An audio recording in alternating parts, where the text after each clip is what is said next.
Welcome back to Cooking Ala LaLa. We're starting this episode again at the garden because we're going to be picking some of this beautiful lettuce, and we're also going to be using some tomatoes from last year's harvest that I canned. So we're going to show you our tomato plants. We're going to do a salad, some vinaigrettes, a lovely green goddess dressing, and a wonderful dessert called a lemon posset. So simple and so delicious.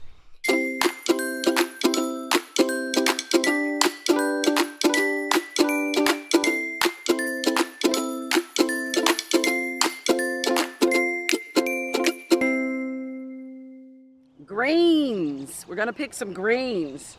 This is a lovely crispy lettuce called Paris Island Cos. It's very crispy. It's like a romaine. Dirt flavor. Delicious. We're just going to pick a few leaves off of each of these plants. And here's a lovely, I love this one.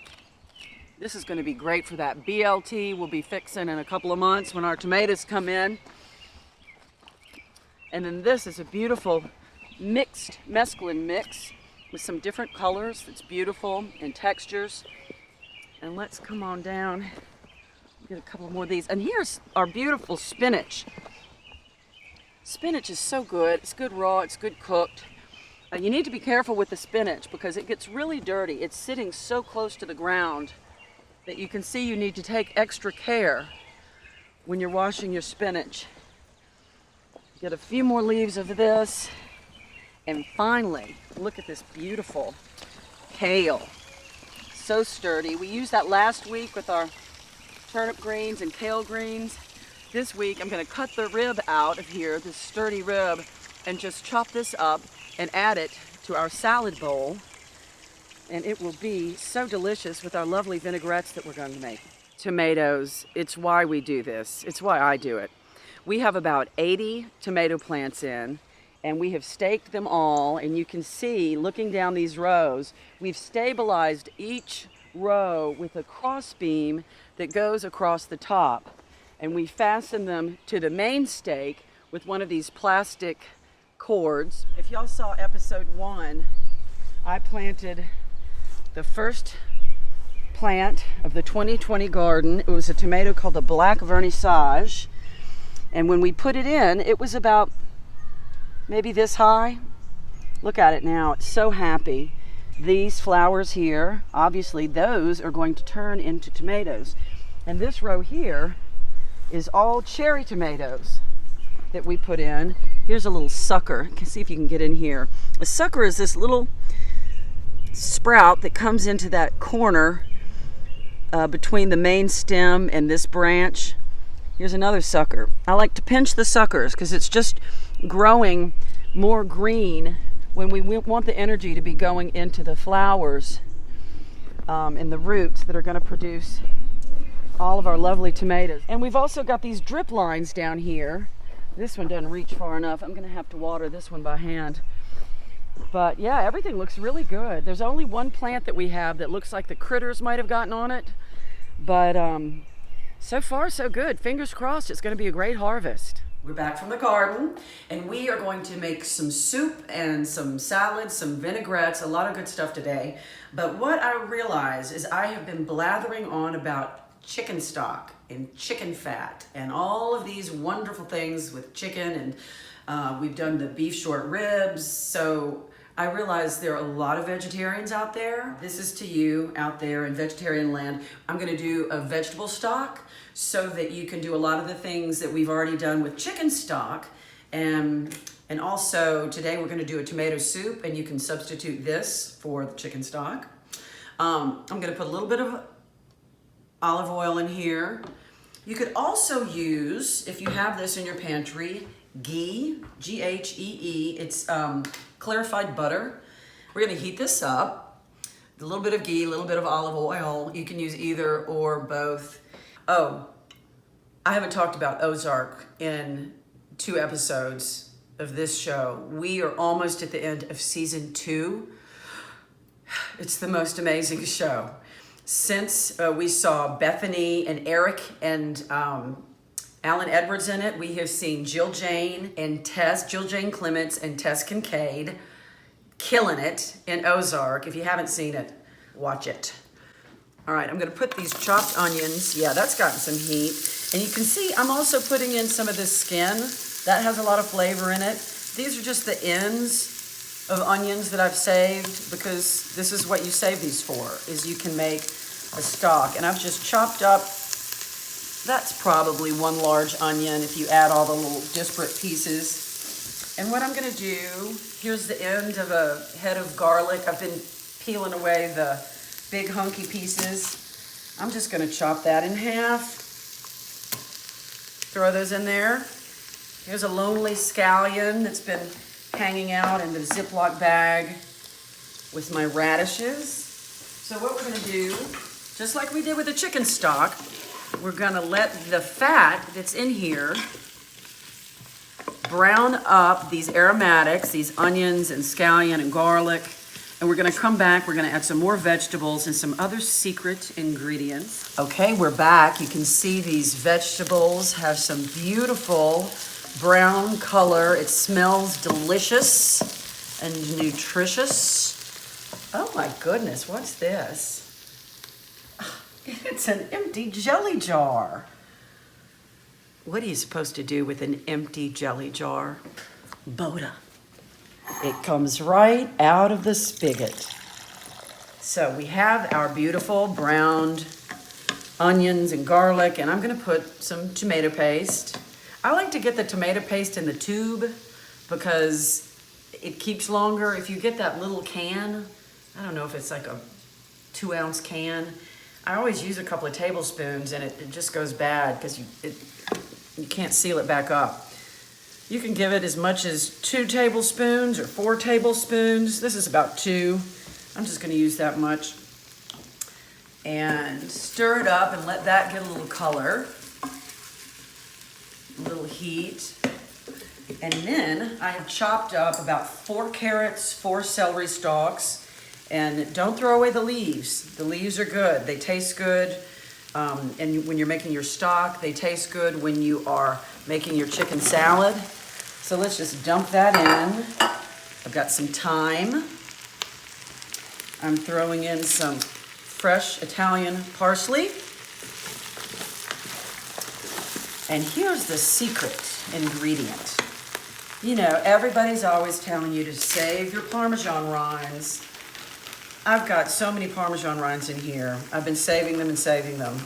I'm gonna toss one of these in here because that's gonna give it some nice umami flavor. Umami is what is known as the 5th taste. Is it the 5th or the 6th? It's the 5th. It's that kind of unknown, unexplainable. Mushrooms have it, tomato paste has it, Parmesan, fish sauce. Okay, so all of these things are in here. I'm gonna throw in another one. Why the hell not? Ding. And we're gonna cover it with some water. There's a quart. Oh, and also, I haven't gotten this out yet. You wanna throw in a couple of bay leaves and some peppercorns, just like we did with the chicken stock, to give it some herbal flavor and a little bit of punch. I'm gonna give that a little bit more water. I decided to iron my apron. Our granddaughter in Jackson, Mississippi made this for us. Pop, la. I think she ought to sell them. It's gorgeous. All right, gonna put some more water in there. And again, you can do this on the stove top. Just let it simmer away for an hour at least or more. The more you cook it, the more flavor you're gonna get. I'm gonna do this for 30 minutes in here in the pressure cooker. And when we come back, we'll see this delicious vegetable stock for the vegetarians out there doing right for the world. Cheers on to the tomato soup. And what we have here to start the bacon version is I have diced and sauteed 4 to 6 pieces of bacon. Okay, this had a good bit of fat, but I took a little bit out. But we've got the bacon and just because you can, add a couple of tablespoons of butter to give it a nice kind of round, rich flavor. And this is going to melt and cook down. And I have a medium onion that I've given a rough chop. We don't have to be too concerned about how beautiful your chop and your dice and your mince is, because this is all going to go into the blender after it's cooked. So that's melted. Okay, I have to say, I have not always been a box wine swilling hussy that you know and love today. I started out as a young woman who drank bottled wine with a cork. Anyway, I'm going to put in some garlic now because that's gotten a little soft. But one of the greatest times backstage, it was 1995. I was doing, I think it was a Cheever evening at the Horizon. This is October. And the Braves had made it to the postseason, and not just the postseason, the World Series. And we were performing a show during, did it go 7 games? 6 games? Game 6. You can say the words. I'm going to put the carrots in now. So we've got our bacon with the bacon fat, the butter, carrots, onion, garlic. Anyway, the game is going on. We're backstage dying with a transistor radio, figuring out, you know, if we're going to be on stage, if and when the Braves win or off. It was so much fun. There was jubilation. People in the audience were watching it too. They had transistor radios. All right, I'm going to cook this until the carrot gets soft, and we're going to add a few more secret ingredients when we get back. All right, it's simmering away. I wish you could smell it, the bacon, the onion, the garlic. It's fantastic. I'm going to put 3 or so tablespoons of tomato paste in here just to give it a little woomph. You don't have to measure it, just eyeball it. All of these things, especially when you're making soups, it doesn't have to be exact. And what we have at the ready are some thyme, bay leaf. I've got 4 quarts of the chicken stock that we know and love. And in place of that, what are we going to put in here for the vegetarian is the vegetable stock that we're making. Okay, so that has had some time. I'm going to put some flour in here, and that's just going to help to thicken the soup. And the secret ingredient for almost every dish, maybe not your chocolate brownies, smoked paprika. You can get sweet smoked paprika or hot smoked paprika. I like both of them. That was hot. Another thing in this soup, I'll put it on the recipe card. If you look at the recipe cards, you'll see a lot of things optional, like red pepper flakes. I'm going to go ahead and throw some in just because it's not actually in the recipe, but I'll put it in there. Okay, so we've gotten some color on here. The flour has been stirred in and had a little time to cook. Let's throw in our bay leaf, our thyme sprigs, and here comes the holy of holies, the chicken stock. And the tomatoes we're using for this are tomatoes that we grew in our garden last year, and I canned them. This will show you. It's a quart. It takes about 8 big tomatoes to make a quart of canned tomatoes. It's really amazing how much it takes. And I'm going to show you, if my show isn't canceled, how to do the canning. We've got our tomatoes in. We've got about 80 tomato plants in. And we'll probably have tomatoes in July. But now look at this. This is just beautiful. So all of this is going to cook. The flavors are going to marry. And like I said, it doesn't matter if you chop things up. They're all going to go in the blender. So we're going to let this simmer for about 20 minutes. And then we're going to put it in the blender and we'll have soup. The soup has cooked for about 30 minutes. The tomatoes, the onions, the carrots, the garlic, the bay, the thyme, the chicken stock, and almost, most importantly, the bacon. And you are going to puree it until the end of time. You can't puree it too much. You want it to be very velvety and delicious. The soup has been pureed within an inch of its orange life. Come look at this color. I'm gonna give this a taste. Threw the bay leaf in, that gets pureed. Need some salt.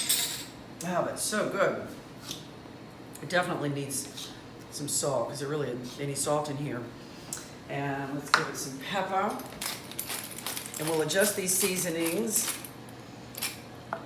But it's just so velvety and smooth.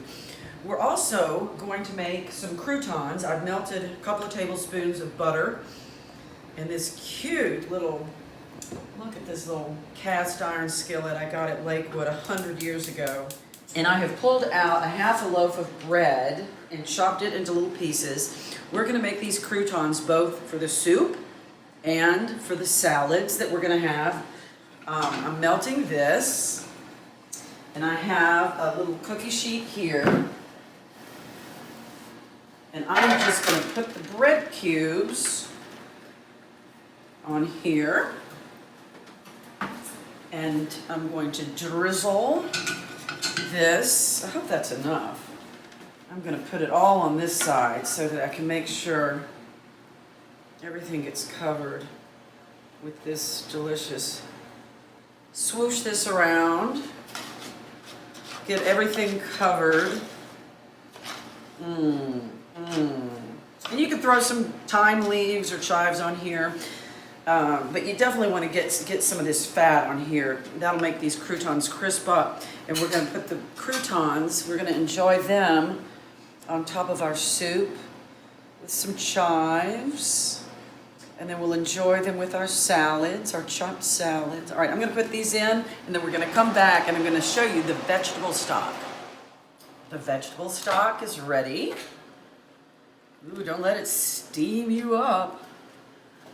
All right, so we've got a strainer over our, it smells really good. Look, there's that little old clove of garlic. And what we're gonna do is get all of these vegetables here and mash against the solids, because that'll press out a bunch of this good flavor. The recipes will be on the Horizon website for both soups. I'm not gonna walk you through watching me make the vegetarian version of this. You'll just substitute this vegetable broth for the chicken stock that we put in, that you've seen the video of. But we will make it exactly the same way. We'll use the same delicious croutons to top it off. If you do dairy, you can add a little heavy cream or butter in to finish it.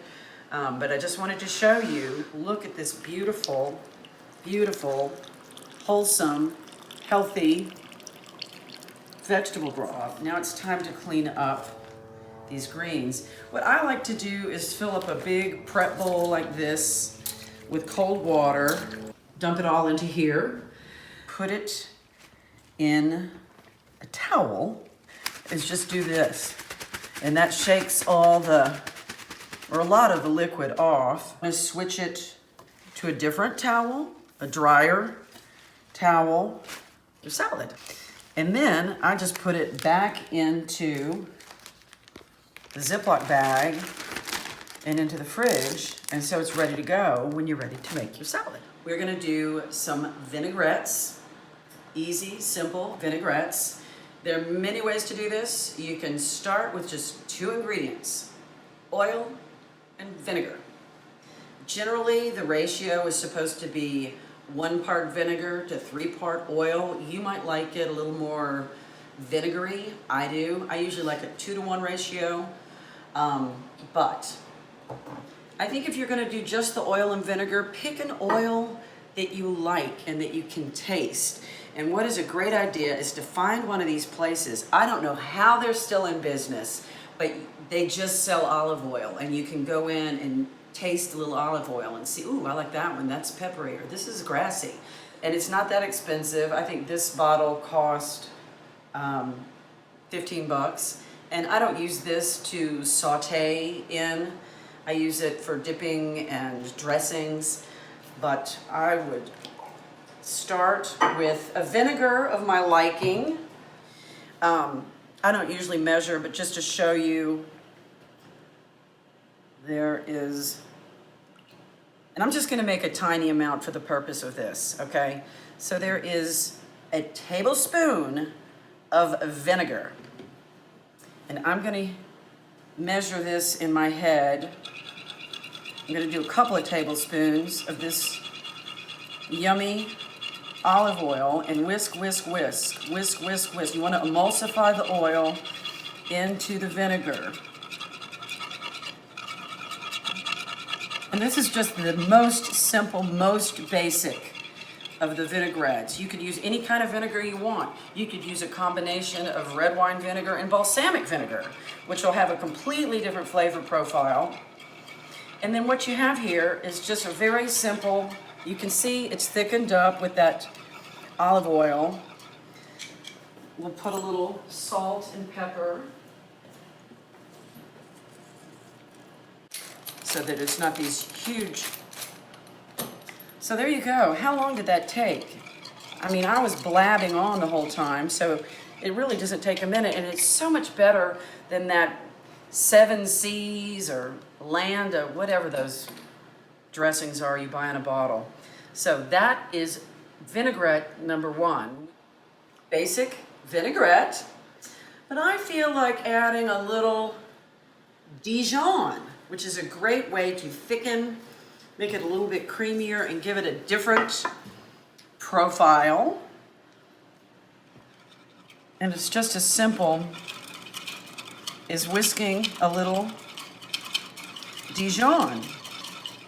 This is just another very simple, you've added 1 ingredient, it's a 3-ingredient vinaigrette. Okay, so the next one we're gonna do is whole hog green goddess dressing. Okay, here we go. Green goddess dressing. Supposedly this dressing was invented by a chef in San Francisco in 1923 to honor the actor Ron Arliss, who was starring in a play called The Green Goddess. That sounds like a title Lisa ought to look into for me. Just kidding, Lisa. Okay, so the Green Goddess, I'm gonna blanch this watercress right here. I'm saying, what is it, a cup of watercress, and it's just beautiful. This gives it a little sharp, peppery bite, and it also gives it the beautiful green color. So I'm just gonna put it in this cold water here so that it stops cooking and it keeps its color. And I'm going to turn this water off. Good grief. Okay, so there is one of our ingredients. I'm going to let this cool off before I handle it. Meanwhile, we have a half a cup of buttermilk. Everybody turns up their nose at buttermilk as they do box wine, but don't knock it until you try it, people. I'm telling you. If you're just too grossed out by buttermilk, God bless you. You could also use sour cream or yogurt. And here's a half a cup of mayonnaise, any brand you like. I'm a Hellmann's gal myself. A lot of people down here in the Southland like that Duke's, but I'm not that fond of Duke's. Okay, so I'm just gonna wring all the water out of this. See how it melts down? You get all the pieces. You don't want to waste anything, people. And I might go ahead and give this a rough chop because I've got the cutting board here. So here is, we've got a half a cup of buttermilk, half a cup of mayonnaise. I've got about 2 tablespoons of chives, tablespoon of chopped tarragon, about a 1/4 cup of scallion, Here's some parsley. I'll give that a rough chop. And what makes this, I think, so good is the taragon. You don't really see taragon a whole lot. I don't think so. And also what makes it is the anchovy paste. Okay, I have put a tablespoon of anchovy paste. You can use real anchovies and just mash them into the paste on a cutting board with your knife. You can cut the anchovies if you think your mother doesn't like them. A tablespoon about of tarragon vinegar. If you don't have tarragon vinegar, just use white wine vinegar or something. Don't go out and buy a bottle of tarragon vinegar if that's the only way you're going to be using it. Okay, so I'm going to put a little salt. More than a little pepper. And I'm going to puree this until an inch of its life. Look at it. Is that gorgeous? Look at that color. I just can't even describe. It's the tarragon and the anchovy that bring this into a flavor realm that you don't meet often, but it is so delicious just on a simple salad of greens or drizzled over your thickly sliced garden tomatoes. I want to also show you the croutons that we made. You can hear how crunchy they are. Look at what he can do. Roscoe, come on, I'm going to give you a treat. Our pet can eat with chopsticks. Come on, Bella, Bella. Sit, please. Watch him eat with chopsticks. He's so civilized. That's how to make a crouton. Chopped salad. Okay, chopped salad is basically, in my book, it's a pretty good book, just the kitchen sink salad. I like to pull everything out of the fridge. Jalapeno, watercress, raw cauliflower, and broccoli. Artichoke hearts, that was in the pantry. Tomato, turnip from the garden. Throw it all together, and this will be a wonderful, light, spring, summer way to feed yourself at lunch or dinner, and you can't beat it. Okay, here we have the makings of the most delicious, fresh, chopped salad.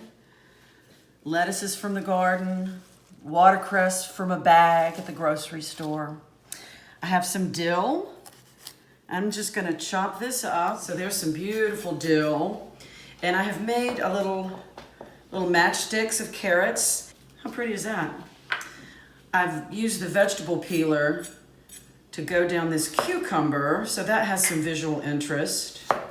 And we'll just give this a rough chop. You see we have some celery here, and I picked the pieces of celery that still had some of those pretty green leaves. It is such a mistake to get rid of the celery leaves. They have so much flavor. Here's some radish from the garden that we've chopped up in little pieces. A little bit of that yummy, beautiful, I kind of wish I'd gotten a yellow pepper because the orange is kind of looks like the carrot. Turnip, nice little crunch, peppery crunch. Chopped up some of these broccoli and cauliflower, raw, it's okay. And we must have some tomatoes. These aren't from the garden yet, but it's only a matter of time. And must have onion, a little bit of green onion. And I have a heel of blue cheese that I think would be lovely on this. You might not like blue cheese. You could use no cheese or Parmesan or cheddar. But if you want to have a little fatty fat, use some pepitas, toss those in there. You can put anything. If you don't have any dressing, squeeze it with some lemon, and then give it a little olive oil, toss it with some salt and pepper, and it's golden. If you like meat and you have some shredded chicken, throw that in there. Or if you have the end of a package of bacon that needs to be cooked, crumble that up after you cook it and throw it in there. So this is chopped salad, any way you like. Use up everything in your refrigerator. Dress it, serve it, and you'll be so thin and happy for the rest of your days. This will be the first dessert on Cooking Ala LaLa. I'm not a big baker, I'm not a big dessert maker, but my mother introduced me to this wonderful confection called a posset, P-O-S-S-E-T.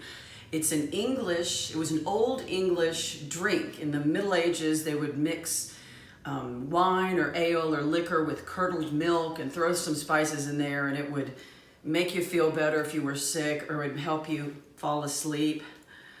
But now posset has become this divine dessert that only requires 3 ingredients.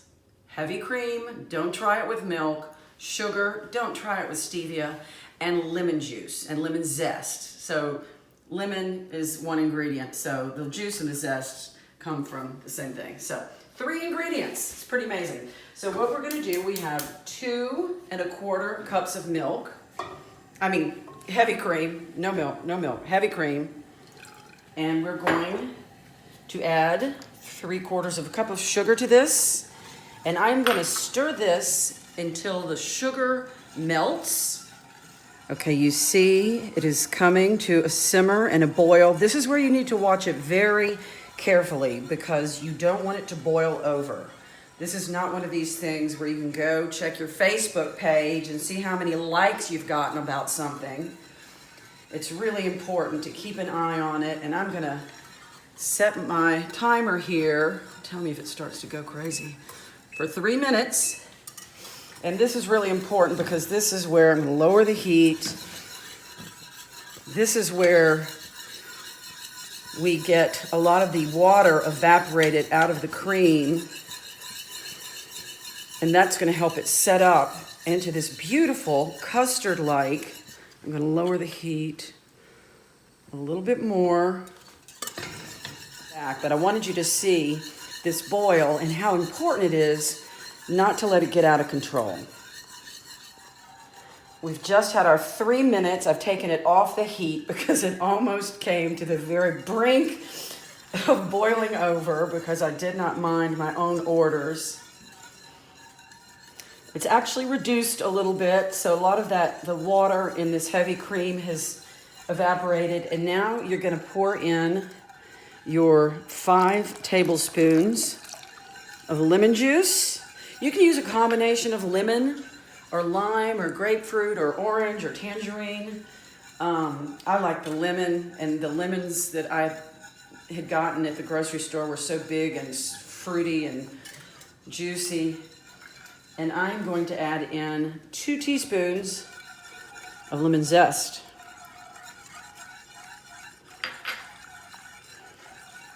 And we're just going to make sure that's all stirred in. And we're going to let this sit off the heat for 10 minutes. I'm going to put the timer on 10 minutes. And I was telling you, you can use these. Typically, you put them in a little ramekin. Or if you have something fancy, we have these beautiful crystal, I don't know, what cup would this, what was the purpose of this? This was Tom's mother. It's beautiful, heavy crystal. You could put them in something like this. Or if you wanted to just have a tiny little taste of it to go around, do it in sort of a demi-tasse. It has rested for 10 minutes and you can see how nice and thick it is. I like to go ahead and put it into our ramekins like this. You could also, if you wanted it to be just completely, purely silky, strain it. I like to have the zest in there. It adds the tiniest bit of texture, and it keeps the tartness up front. So, just for the fun of it, I'm gonna try putting it in some of these things. This will be harder to put this in the refrigerator that is already filled with my objects and of hoarding. But let's see if I can. Okay, so I'm gonna put these, I'm gonna cover this just with some wax paper and put them in the refrigerator for 4 hours. And when they come out, it will be like a flan. It will have set and it will be delicious. And it's a 3-ingredient dessert you can make in half an hour the day before your dinner party. Remember those? The posset has set. Look. Huh? How about that? No eggs, no cornstarch, no gelatin, heavy cream, lemon, and sugar. It's amazing. Okay, our mystery guest taster should be arriving shortly. And I'm just gonna decorate this.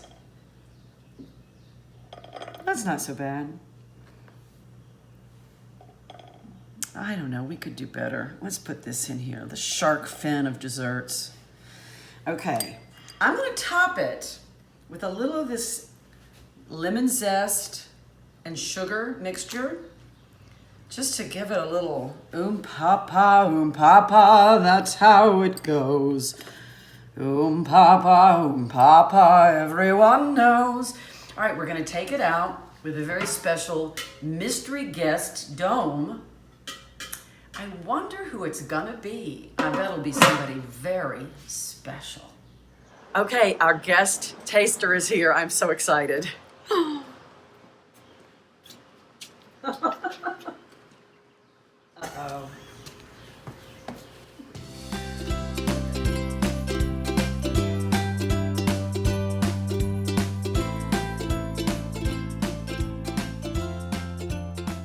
Wow, our guest taster. Please introduce yourself. My name is Reginald Moribund, and I'm the official taster for Her Majesty, Queen of all Scotland, Lady Macbeth.